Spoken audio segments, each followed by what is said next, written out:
अफगान तालिबान रजीम के हमले पर पाकिस्तान का ऑपरेशन गज़बुल हक जारी। सिक्योरिटी फोर्सेस की जवाबी कार्रवाई में अफगान तालिबान की मुतादिद पोस्टें तबाह।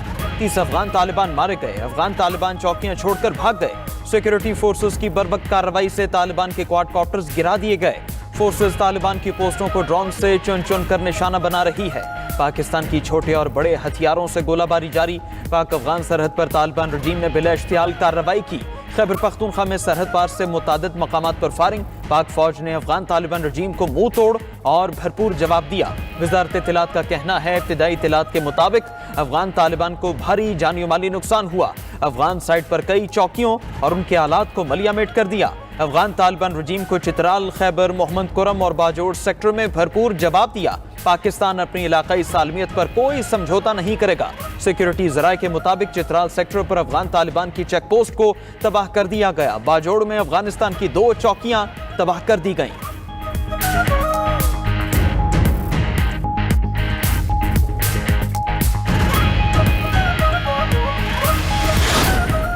अपोजिशन इत्तेहाद ने हुकूमत से मुज़ाकरात पर आमादगी जाहिर कर दी। हुकूमत को मुज़ाकरात पर मुस्बत जवाब देने का फैसला। ज़राए के मुताबिक अपोजिशन लीडर महमूद अचकज़ई और दीगर रहनुमाओं की जल्द हुकूमती शख्सियात से मुलाकातें मुतवक्के।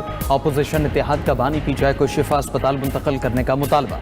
बानी का ज़ाती मौलजीन से तिबी मुआयना कराने का मुतालबा भी कर दिया। इस्लामाबाद में अपोजिशन इत्तेहाद तहरीक तहफ़्फ़ुज़ आईन पाकिस्तान की मुशावरती नशिस्त। अपोजिशन इत्तेहाद ने कहा कि वकला और फैमिली की मुलाकातों पर पाबंदी फौरी खत्म की जाए।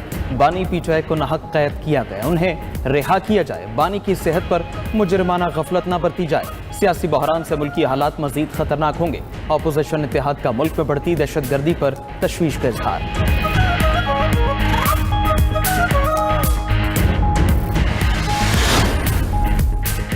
इस्लामाबाद हाई कोर्ट में 190 मिलियन पाउंड से मुताल्लिक केस की समाअत। बानी पीटीआई और बुशरा बीबी की सजा मअतली की दरखास्तें जल्द सुनने की इस्तदा मंजूर।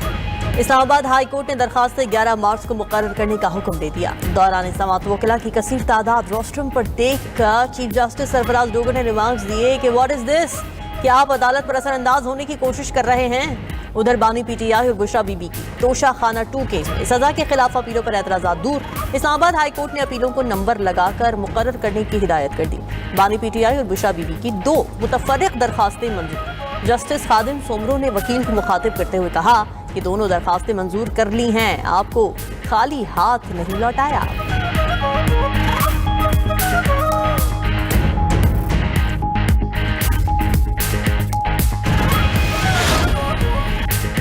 बानी पीटीआई के मुकदमात में मजीद ताखीर काबिल कबूल नहीं। बुशरा बीबी खातून है, रमजान में उन्हें रिलीफ मिलना चाहिए। सेक्रेटरी जनरल पीटीआई सलमान अकरम राजा की मीडिया से गुफ्तगू।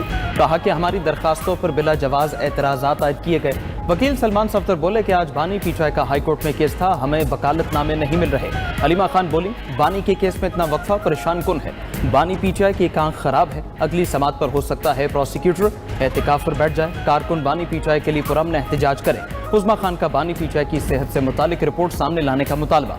कहा कि बानी पीटीआई की सेहत पर सियासत न की जाए।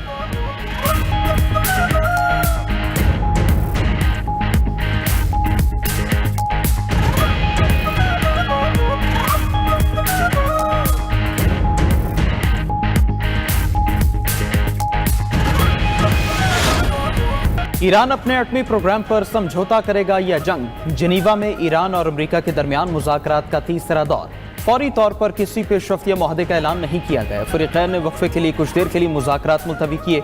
ओमान की सालसी में बिलवास्ता मुज़ाकरात 3 घंटे तक जारी रहे। ईरानी हुकाम माहदे को हतमी शक्ल देने के लिए तैयार। ईरान ने सालिसों के जरिए माहदे का मुसवदा अमेरिका को दे दिया। ईरान की 7 साल तक यूरेनियम की अफजोदगी मुअत्तल करने की तजवीज़। अमेरिका ने एटमी प्रोग्राम 10 साल तक मुअत्तल करने का मुतालबा किया। यूरेनियम की अफजोदगी 60% से 3.6% तक करने की पेशकश। ताहम ईरान ने यूरेनियम बैरून मुल्क मुंतकिल करने से इनकार कर दिया। मुज़ाकरात में एटमी प्रोग्राम की निगरानी करने वाले इदारा भी शरीक। उधर वज़ीर ख़ारिजा ओमान का कहना है जिनीवा मुज़ाकरात में मज़ीद पेशरफ्त की उम्मीद है। दोनों फरीक नए हल तलाश करने के लिए तैयार हैं। एटमी प्रोग्राम के हम निकात और मुआहदे के लिए ज़रूरी ज़मानतों पर बात हुई। मुनसिफाना मुआहदे और पायदार ज़मानतों पर गौर जारी है।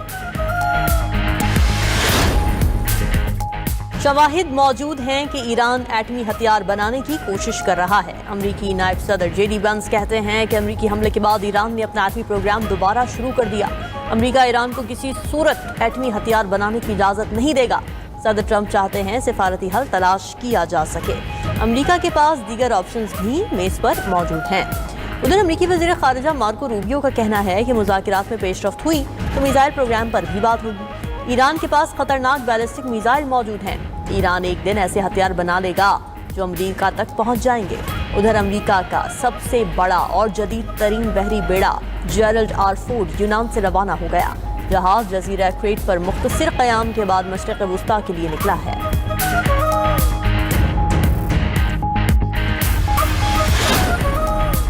ईरान का एटमी हथियार बनाने का कोई इरादा नहीं। रहबर आला ने एटमी हथियारों को शरई तौर पर ममनू करार दिया है। ईरानी सदर मसूद पेज़ेश्कियान का कहना है ईरान खिते में अमन चाहता है, जंग या मजीद कशीदगी नहीं चाहते। ईरान के सेक्रेटरी दिफाई काउंसिल अली शमखानी ने कहा कि मुज़ाकरात का बुनियादी मकसद ईरान को एटमी हथियार बनाने से रोकना है। ईरानी सुप्रीम लीडर का भी तो यही मौक़िफ़ है। अगर अमेरिका यही चाहता है तो हम मुआहदे के करीब हैं। ईरानी वज़ीर ख़ारिजा बासिर आक़ची बोले कि ट्रंप जाली खबरों का शिकार हो चुके। हम अमेरिका तक पहुँचने वाले हथियार तैयार नहीं कर रहे। हमारी ख्वाहिश जंग रोकने की है। अगर सिक्योरिटी को खतरा हुआ तो जनूबी कोरिया को तबाह कर देंगे। शिमाली कोरिया के रहनुमा जोंग उनकी धमकी। कहा जनूबी कोरिया के साथ मुज़ाकरात से इनकार कर दिया है। अगर अमेरिका मुखालिफाना पॉलिसी तर्क करे तो बातचीत का दरवाज़ा अब भी खुला है।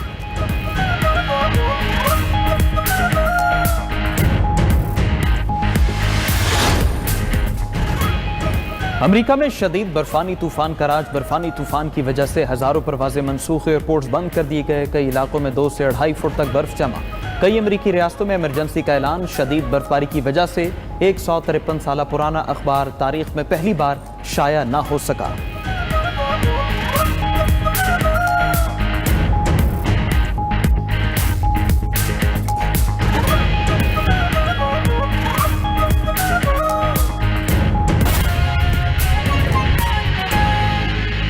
बार बार बड़ी कोशिश की गई कि मुज़ाकरात के अमल से ये मामला हल किया जाए, मगर हमने देखा चाहे वो दोहा में मुज़ाकरात हों, इस्तांबुल में मुज़ाकरात हों, उससे बहुत पहले दोहा अकॉर्ड्स में भी जो अफगान तालिबान रेजीम ने 2020 में गालिबन इन राइटिंग कहा था कि वो अपनी सरजमीन को दहशतगर्दी के लिए इस्तेमाल नहीं होने देगी, मगर हमने देखा कि बार बार न सिर्फ अफगान तालिबान रेजीम ने अपनी सरजमीन को दहशतगर्दी के लिए इस्तेमाल होने दिया पाकिस्तान के खिलाफ, बल्कि उसकी सहूलतकारी की। तो देखिए ये तो हरगिज ये काबिल कबूल नहीं हो सकता, और इसलिए अपने दिफा के लिए पाकिस्तान को जिस हद तक जाना पड़ेगा वो जाएगी, और इंशाल्लाह हमेशा की तरह इस जंग में भी हमारी अफवाज और हमारी कौम, हमारा मुल्क सुरखरू होगा।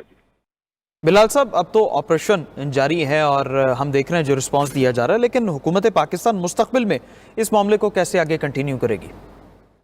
ये देखिए, हम दिफाई महाज पर जिस हद तक जाना पड़ेगा जाएंगे जी, और यही इसमें बड़ी सिंगल माइंडेडनेस है। इसमें किसी किस्म का शक और शुबा नहीं है हमारी हुकूमत में भी, हमारी रियासत को, हमारी अफवाज में, और इंशाल्लाह दहशतगर्दी को जड़ से उखाड़ने के लिए जो अफगान सरजमीन से हो रही है पाकिस्तान के खिलाफ, उसके लिए हर हद तक जाएंगे। दूसरी तरफ देखिए, मैंने आपसे जिस तरह पहले कहा, दोहा और इस्तांबुल में ये पहले कोशिशें हुई उन मुज़ाकरात के अमल में। पाकिस्तान ने बाकायदा शवाहिद पेश किए कहाँ कहाँ पर अफगानिस्तान में टेररिस्ट कैंप्स हैं, चाहे वो टीटीपी के हों, चाहे वो BLA के हों। टीटीपी के गालिबन 58 टेररिस्ट कैंप्स की निशानदेही की गई और बाकायदा सबूत के साथ पेश किया गया, और ये कहा गया मुज़ाकरात के अमल के दौरान कि इन कैंप्स को ख़त्म करने के लिए और दहशतगर्दी को पाकिस्तान की तरफ जो उन टेररिस्ट कैंप से आती है उनको रोकने के लिए एक क्रेडिबल और वेरीफाइबल मैकेनिज्म दिया जाए। मगर जब भी बात इस मैकेनिज्म की तरफ आई तो हमने देखा कि अफगान तालिबान रेजीम उधर से आए बाएं शाएं करती रही और उस बात से हट गई, जिससे साबित हुआ कि ये कैपेसिटी का फुकदान नहीं है बल्कि एक नीयत का फुकदान है। तो देखिए, इस तरह की जब सूरत हाल हो, जब बार बार पाकिस्तान में अफगान सरजमीन को इस्तेमाल करके दहशतगर्दी के हमले हो रहे हैं, तो ये नहीं हो सकता कि इस चीज़ की मुस्तकिल इजाज़त कोई भी रियासत दे। और इसीलिए हम जो दहशतगर्दी के खिलाफ हम वैसे भी हमारी अफवाज जंग लड़ती रही और उसमें कुर्बानियां भी देती रही हैं, हमारे शहरियों की कुर्बानियां हैं। तो इसको हल करने के लिए, इसको ख़त्म करने के लिए, इस नासूर को ख़त्म करने के लिए पाकिस्तान को जिस हद तक जाना पड़ेगा जाएगी। और जहां तक आपने सफारती महाज की बात की, तो देखिए उसका सिर्फ एक ही इवेंचुअलिटी है या एक ही सिनारियो है जिसमें मुमकिन हो सकती है कि जहां पर पाकिस्तान बतौर एक रियासत, बतौर एक कौम, बतौर एक हुकूमत उसको सेटिस्फाई अगर कोई कर सके कि इसको जो क्रेडिबल वेरीफाइबल मैकेनिज्म से ये टेररिस्ट कैंप्स उजाड़े जाएंगे। मगर हमने देखा है आज तक ये बात नाकाम रही है और इसलिए पाकिस्तान को दिफाई महाज पर जो भी इक़दाम उठाने पड़े हैं वो उठा रहा है और इंशाल्लाह उठाता रहेगा ताकि अपना दिफा को यकीनी बनाए और हरगिज भी अफगान सरजमीन को अपने खिलाफ दहशतगर्दी के लिए इस्तेमाल ना होने दे।